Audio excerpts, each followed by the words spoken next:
Hello, everybody, and welcome City Biz audience. This is a rare pleasure to interview Joe Kennedy from the team. And Joe is a lifetime basketball player and coach. He was a graduate of Northwestern University, where he got a degree in education and social policy. And I believe he was the captain of the team. And after graduating from Northwestern, he was a special assistant in the White House in the Office of Public Engagement. And then in the years following, he went back to his roots in basketball and I think went back to Northwestern. And I know he had a stint at Holy Cross as head coach. So Joe's had a varied career, but now he's still involved in sports in a way, but more from the civic engagement area. So welcome, Joe. So glad you could give us some of your time today. Thank you. It is great to see you, David, and excited to have the conversation. I feel like my voice is still a little hoarse coming out of the DC trip. I feel like I coached a few games Yeah, last week. well, we're going to get into that in depth. And in terms of full disclosure for the City Biz audience, Joe's project through the team.org, Engage Athlete Fellowship, which is a major passion of mine, is a co project of the Bridge Alliance Education Fund along with the team.org. And we'll get into that later. But for now, Joe, um, tell me what led you from the White House to civic engagement work and how you made that transition, and just tell our audience how it happened. For sure. Well, again, I appreciate the opportunity to be here today. I grew up in a household where, my parents watched the news. My dad was interested in C-SPAN and what was going on in the Senate, but I never thought I'd really get into politics in any way. And then when I was in college, I had to do an internship, and that internship led to an opportunity to intern up on the Hill for then Senator Obama, and that opened up some doors for me to go and be on the campaign, living in a bunch of states across the country, and then having an opportunity to go to the White House at the age of 25 and be in charge of all the sports outreach for the White House, which was an unbelievable opportunity. And you had this intersection around sports and civics and government and service that we tried to create, where if you were coming in to see President Obama because you're the Yankees or the Steelers, and you won your championship, we wanted to add a community service event to that trip. Or if it was Mrs. Obama's Let's Move initiative to try to tackle childhood obesity, how can we get youth sports organizations involved to talk about the importance of being active? And so we're always looking at ways to kind of bring sports into the picture. And so that gave me these amazing opportunities and learning experiences at a young age. And then after a few years in that world, I did want to go back to my first love of basketball, no longer as a player, but then as a coach, and to get back on the sidelines and get back into the locker room. And I did that in 2010, and ended up spending 12 years coaching, 11 in Division I basketball, and 1 year in the NBA. And it was really I loved it. I love basketball. I love being in a locker room with the team and seeing that development over the course of a season, and really trying to think about how you create great teammates, and how you get a group of people together with these varied backgrounds and experiences, and try to get them to work towards a common goal of getting better every day and ultimately winning a championship. That's what can make sports so special. And so I loved that journey. And then I just had a really unique opportunity to kind of pivot out of basketball and kind of back into the civics world around 2022, and was really grateful to have that opportunity. Well, if my memory serves me correctly, that was something. I might have the name wrong. All Vote No Play, was that the name of the original organization? And it Yeah, had yeah, an impact on NCAA sports. Tell me a little about All Vote No Play. I definitely will. Yeah, it was. I always say it started as this organic movement, right? So in the summer of 2020 and into the fall of 2020, with everything that was going on across the country, there was a group of coaches that we got together and felt we hadn't done enough to support our student athletes to develop their civic muscles. And we were getting a lot of questions about How could they vote by mail? How could they participate and register on their campus? How could they learn more about who's on the ballot? How could they learn more about serving in the community? And so we got together and thought, all right, we've got to try to come up with some resources and some programs to try to help other coaches so they can support their student athletes. That was really the genesis of the idea. The name comes from at the end of one of the tweets of one of our other two co-founders, Eric Reveneau, who was then a coach at Georgia Tech. He had finished a tweet with the hashtag all vote, no play. And the idea was, what if we took election day off or near election day off from games and from practices and had it be an on day for civic engagement? And it just caught on like wildfire. And so that fall in 2020, we had hundreds and hundreds of campuses that were saying, hey, we're going to support our student athletes to participate in the election. And we're going to take a day off from games and practice and have it be an on day for civics. And then we actually worked with the NCAA that fall to institutionalize it and turn it into a rule, which still exists today, 4 years later. And so we were thrilled by that, and we saw this early traction in 2020. And then we recruited in a mutual dear friend of ours who I think you've talked to before, Lisa K. Solomon, who is just Yes. brilliant and passionate. And just, gets things done left and right. And we recruited Lisa in 2021 to try to think about how do we take this concept and this movement and really start to grow it and design new things. And with her expertise as a futurist at Stanford, now we had a third person in this cohort trying to figure it out. And it was really in 2021 and then in 2022 where we tried some other really cool programming and effective and impactful programming before we decided to go from a movement to an organization, which is when we went from all vote, no play to the team in 2023. Well, it's been an amazing journey, and a lot of people talk about the future, but you and your team at theteam.org are doing a heck of a lot more than talking about it, and I know about that firsthand. Um, Through a program that was started, just finished its first year, called the Engaged Athlete Fellowship Program, which is extremely timely now in the era of NIL, name, image, and likeness, where college athletes are getting compensation for promoting various things. It could be a car dealership or a restaurant, or whatever. But Engaged Athlete Fellowship is quite different than that. And I believe you had roughly 26 athletes in the first year. Tell us how that works and a little about the program. Definitely. Well, as you can imagine, David, because you've met a few of them over the years in 2020 through 2023, when we were doing this work on college campuses, with just this idea of like, how do we integrate in a nonpartisan way civic engagement into the fabric of college athletics?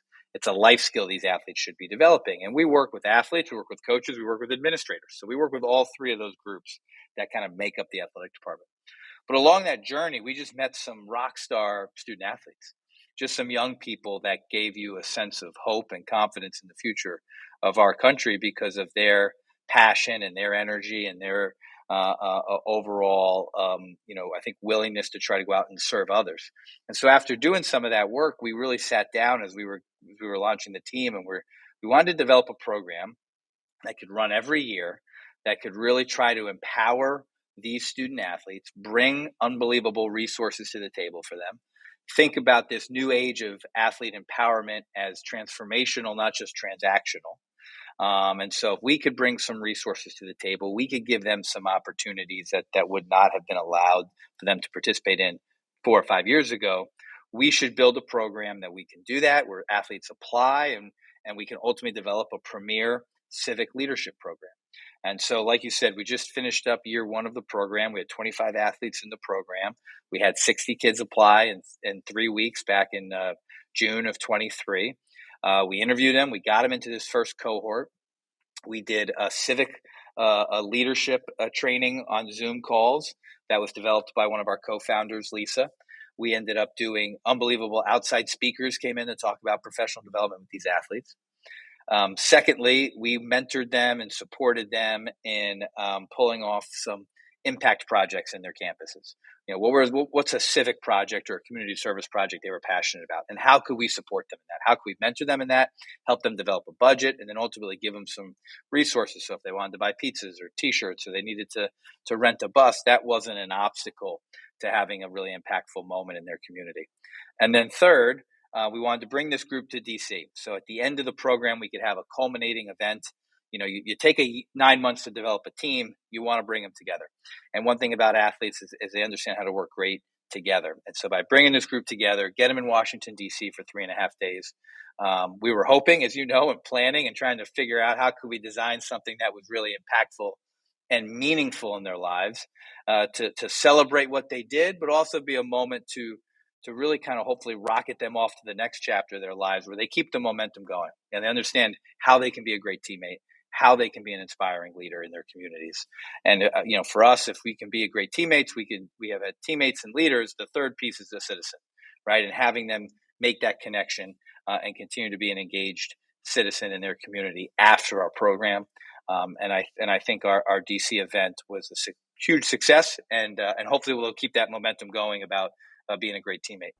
Well, I can speak to the success because I was there, and it was deeply moving for me. It really was, being around these young folks who were taking the leadership they learn on the field and using those leadership skills to give back to society. It was a phenomenal experience. I think they loved actually meeting each other because they were all working independently Yeah. and learning from each other. And hopefully that cohort will continue and this will build year after year into something really impactful. A lot of people, other interviews I have with City Biz, a lot of the City Biz people who watch these interviews wonder, how they can be involved. And a lot of folks, whether they're a business person, whomever they are, they love college sports. They love their team. But if someone wanted to help out with the team.org or the Engage Athlete Fellowship, what would they do and how would they become involved? Well, I really appreciate you asking that. I'd say first, and you just mentioned it, our website, theteam.org, is a great place to go and kind of learn more about our programming, learn more about what opportunities there are for folks to get involved. And I think that's, right off the bat, I think a great resource. So I hope folks can go visit that.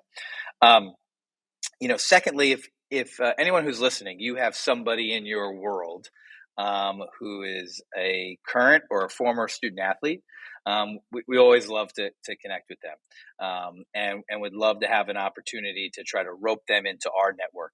Because I think there's, if you're a former student athlete, you have a great story to tell, no matter where you are in your life now and the chapters you're in. You can relate back to what a student athlete might have gone through in the locker room or on the field, and kind of tie in these pieces about life after your sport as well. So that's a lot of the speakers we get in front of the athletes. Their current careers are really a diverse group of careers that we try to put in front of the athletes in this program. But a lot of them have this common thread that they were an athlete at one point. And then secondly, if anyone who's listening, you have somebody in your world, your family, and your network that is a current student athlete, or maybe they're a high school athlete, or that is going to be a collegiate student athlete, we'd love to get a chance to connect with them. And if you go to the website, again, there's a lot of ways to see the resources of what that could look like. Like you mentioned, David, we have this really impactful 9-month, pretty intense leadership program that's built for roughly 25 student athletes. But we've got other programming where we try to engage thousands and thousands of folks on college campuses to just try to become a more engaged citizen. And lastly, I probably shouldn't do this, but I will. If you want to email me directly, I'm joe@theteam.org. You can shoot me a note directly, and we're always excited to connect with folks that are passionate about sports or civics and bringing these worlds together. Well, I encourage the City Biz audience to get in touch because they need to be engaged just like the Engaged Athlete Fellows are. And it's truly inspirational. And we've been talking in generic terms about civic muscle and the athletes' programs. I mean, they were so varied, but and meant so inspirational on many levels. Could you just maybe tell our audience about? We don't have a lot of time, but two or three. I mean, if we had enough time, all 26 of them are on. But a couple of highlights of a few of the programs that these. And keep in mind, these are athletes who have to train, they have to work out, they have to. They're student athletes. They have to go to school, yet they found the time to create these creative programs that are impacting their communities and society. So, some highlights about a couple of them would be great. Yeah, I would love to. And like you said, we could talk about all 25 of them in a really meaningful way. I'll give you three quick ones, David. We had a student athlete who plays football at Buffalo, and he worked with local schools in the Buffalo community to develop what he called a day in the life. So he got about 40 local high school students to come to the University of Buffalo for the day and spend time with him and some of the other student athletes at the University of Buffalo, take a tour of campus, hear from athletes, hear from administrators, hear from professors. They all got a backpack with school supplies and some team gear. Then they went to a basketball game that afternoon. They got called out onto the court to go to the half court to be recognized by the audience. And who knows what on that day, those 5 or 6 hours that those high school students in Buffalo were on that college campus listening to Tajee Johnson, who was the football player, where they could have gone in life, right? Because that moment hopefully brought them some inspiration and some optimism. Secondly, we had a student athlete who developed a really unbelievable program to deliver healthy food to a middle school in Worcester, Massachusetts, so that students, when they went home on the weekends, had fruits and vegetables and other healthy food to go into, because this was an area that was kind of a food desert that didn't have great grocery stores. And we all know how important healthy and nutritious food is, especially when you're younger and you're a middle school student. So he organized a year-long program of gathering food at games and then bringing those food to the students there in Worcester. And third, we had a student athlete who did an unbelievable program where they recruited a bunch of coaches and alums and athletes to come and host. She hosted a panel. It's at the University of Cal. Hosted a panel with a bunch of student athletes there to hear what it means to be a civically engaged kind of after your career as a student athlete. And they had an unbelievable conversation. And then she followed that up a few weeks later with a voter registration drive to also try to get people registered to vote. Even though it was the fall of 2023, just having young people develop that habit to register and to think about making sure I'm casting my ballot every year, because there's always a local election. There's always something in your community that you can participate, not just every 4 years, but every year as an engaged citizen. So those are just three quick examples of the unbelievable work these athletes did across the country. And I know for a fact that if you go to theteam.org and you look at the top menu bar and go to Engaged Athlete Fellows, you'll find out the programs of all of the athletes, and those are just three examples of what are all great programs that I have a sense are not going to end after just 1 year. No. I'm hoping that as this program grows, we can provide the resources. The team.org can provide the resources to keep these programs going, so they amplify and scale in the years ahead. As I told the audience, I had the uh, wonderful experience of attending the event, and you mentioned earlier there were some uh, former athletes who were there to speak to and inspire the current athletes. Could you maybe mention one or two who might uh, still be doing civic engagement work many years uh, after their either NBA or college basketball careers. How are they still working other than helping the Engaged Athlete Fellows, which is a major thing in and of itself?